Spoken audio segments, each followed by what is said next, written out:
Good afternoon. I'm David Bryan, and I've just flown in from Suzhou, China, and very happy to be here today. My name is Stephen Punga, and I took the train for 10 hours from Windsor, so I'm almost as tired as Dave. But I think he had more leg room. Anyways, we're really honored about getting this award, and we just like to give thanks for this, and we'll begin our presentation. So as mentioned, I'm going to turn the mic a bit here, a little space there. We did a project on the, we changed the name not from lost cemeteries, but to the hidden cemeteries that are in Essex County. And we'll go through with what we did and get started. There we go. So the idea for working on this project came from our great radio station, CBC Radio. On a daily basis, I had to travel 100 kilometers one way to my school in Windsor, and listening to the radio on my drive, got lots of ideas. So the first story was about Fleming College, students there who did a project on a grave in Peterborough, and they digitized it using GIS technologies. And I'm a geography teacher, full disclosure, and I thought, well, that's a pretty neat idea. And that same week, which was Black History Month in, well, throughout Canada, but it was being celebrated in Windsor, there was a story about the cemeteries in Essex County and how many of them have been not taken care of, they're hidden. And I thought, interesting idea. Maybe there's a project possibility. So talking to Stephen, oh, sorry, I'm just going to bring up here. So you can see here on the left is the project that Fleming College had put together, and where they digitized, and it's an interactive map where you can click on each of the points on there and get information about that particular headstone, family name, the family name, full name, the dates, and any other information. And the story on the CBC about Black History Month for Windsor was focusing on Elsie Harding Davis and her work with working with the Black community in their the history in Essex County. So together with that information, Steve and I talked, and we talked about this. Okay. So one of the texts that we used at the beginning of the history course, I taught World History, grade 12. And one of the texts that we used at the beginning was The Uses and Abuses of History for Life, which is a text by Friedrich Nietzsche, and about the role of history and how history can be used in different ways. But the most important role that history has is to promote life and to invigorate and enliven us and the students as well. So a quote I'm going to use from Goethe at the beginning of this text is, "I hate everything that merely instructs me without increasing or directly quickening my activity." So one of the really most important things that we wanted to stress was that this really centered around students' agency, which really means we want the students to be enthusiastic enough that they really would take over the project and kind of direct the way we would want the project to go. So we brainstormed a few ideas, and they had some really interesting basic questions, because David proposed this to me, and I said, okay guys, what do you think? Do you think we can do this? And they said, what does that mean, lost cemeteries or hidden cemeteries? Like, how are they hidden if we already know where they are?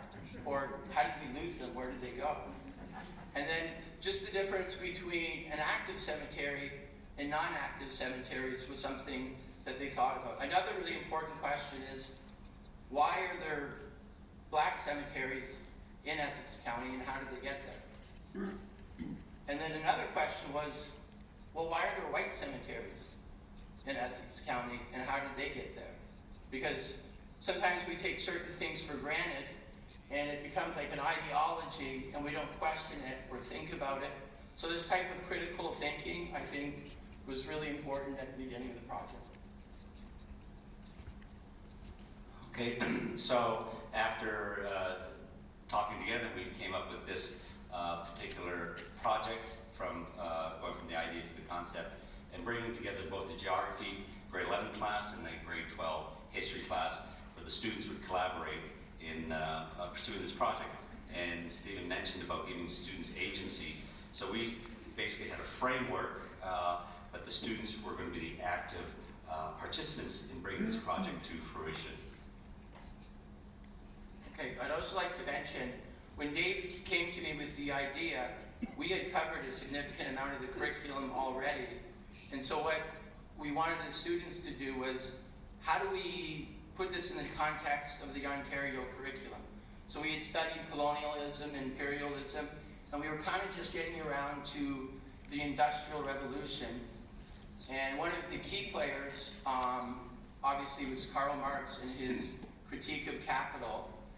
And a text that we thought might be important, because the kids were just, what does Karl Marx say about black slavery in the United States? And they found a text, until we all become abolitionists. And the whole idea being, until we support, the abolition of slavery, then all working people can't be free. So that was a very good starting point, and it was a nice connection that the students had made.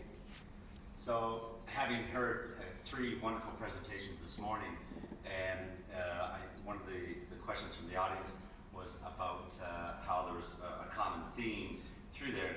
For me, the obvious other theme was how much community support each of the projects got. So in our project as well, if you're going to reach out to the community, there's a significant amount of contacting and researching. So students were left to this, and so contacting our local historical societies, museums.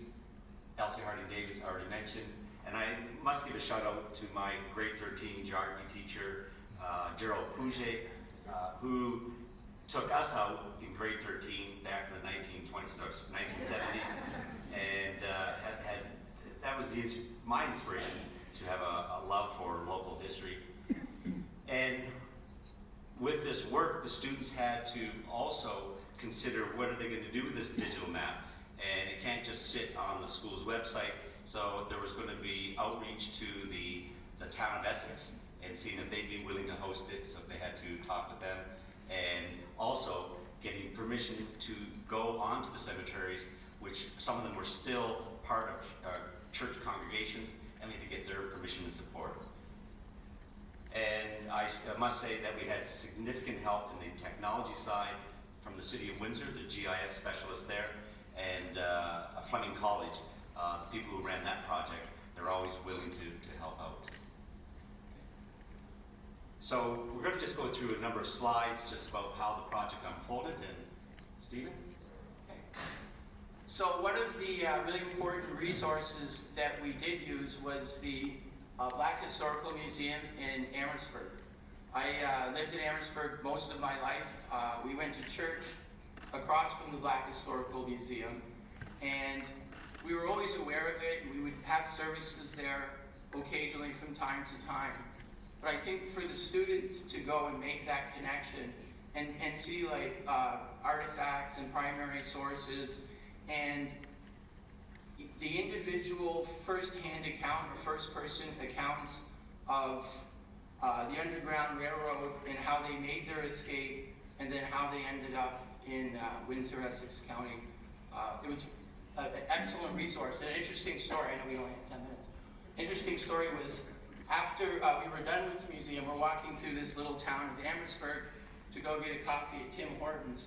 So we're walking along, and one of the students, and a lot of the kids are ESL students, aren't from Canada, pointed out, they're like, oh, that's the First Baptist Church in Amherstburg, and it was a black church that was started in Amherstburg, and they instantly made the connection between what we were doing at the Black Historical Museum and then seeing this and making that connection was very interesting.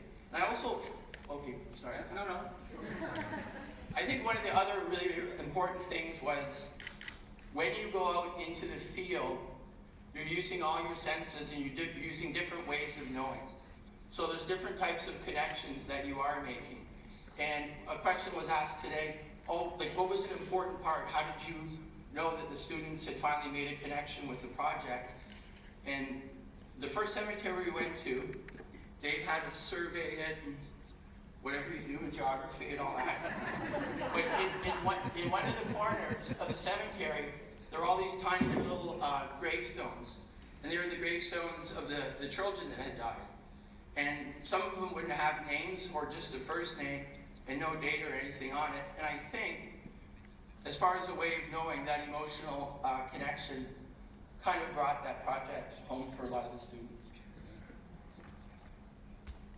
So, of course, in history, it's relying on expertise, and you know, in any community, and especially when we're talking about local history, there's always somebody there that you can rely on. So, again, we mentioned Elsie Harding Davis, who came out to our first cemetery, gave a talk to the students, and then helped them lead them through about the data collection.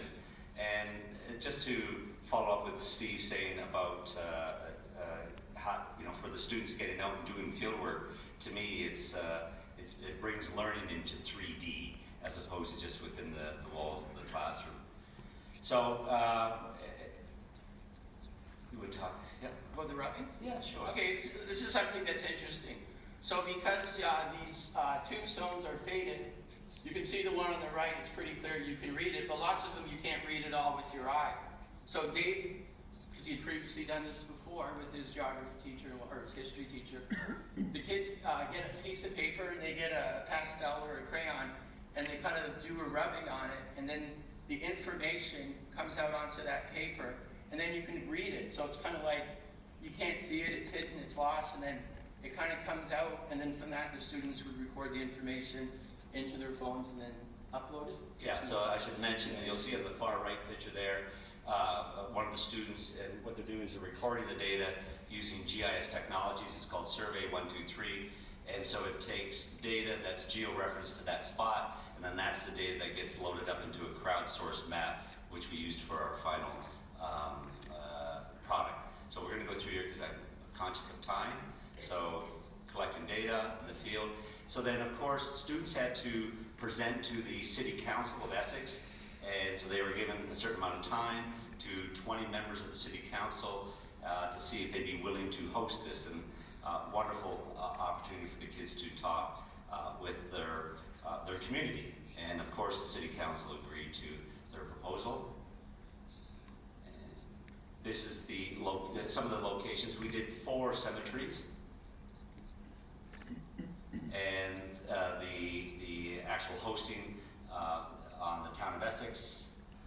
And so the final product that the students put together was their own website, and then they've got the historical context, their actual interactive map, and the source of information they use. So you can see there's 4 blue dots in there, but when you zoom in, it would come out to individual markers, and from the marker you click onto it, and that would be the information that you would be able to observe, to read, plus a photograph of the actual tombstone.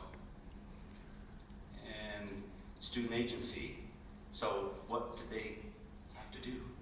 They had to plan, primary data collection, processing, publishing of data, geospatial tools, outreach, empathy for minority groups, communication skills, of course, and time management and research skills. And that's the team there that did this. Okay, I'm just going to finish with one really short story. Elsie Davis Harding, or Harding Davis, sorry, you mentioned, was a primary resource for us. And just as far as this going forward, a couple of months ago in the Windsor Star, she had petitioned the Prime Minister of Canada for an apology for black slavery in Canada. Sometimes we think of the Underground Railroad as this, really heroic thing, but there was slavery in Canada, and I think she's written him 4 letters and hasn't heard back from him. So we're in this town, so maybe years is now. Okay, one final thing. My boss, they gave me 4 days of leave to come out for this, and I have to take a photo, selfie with you in the background.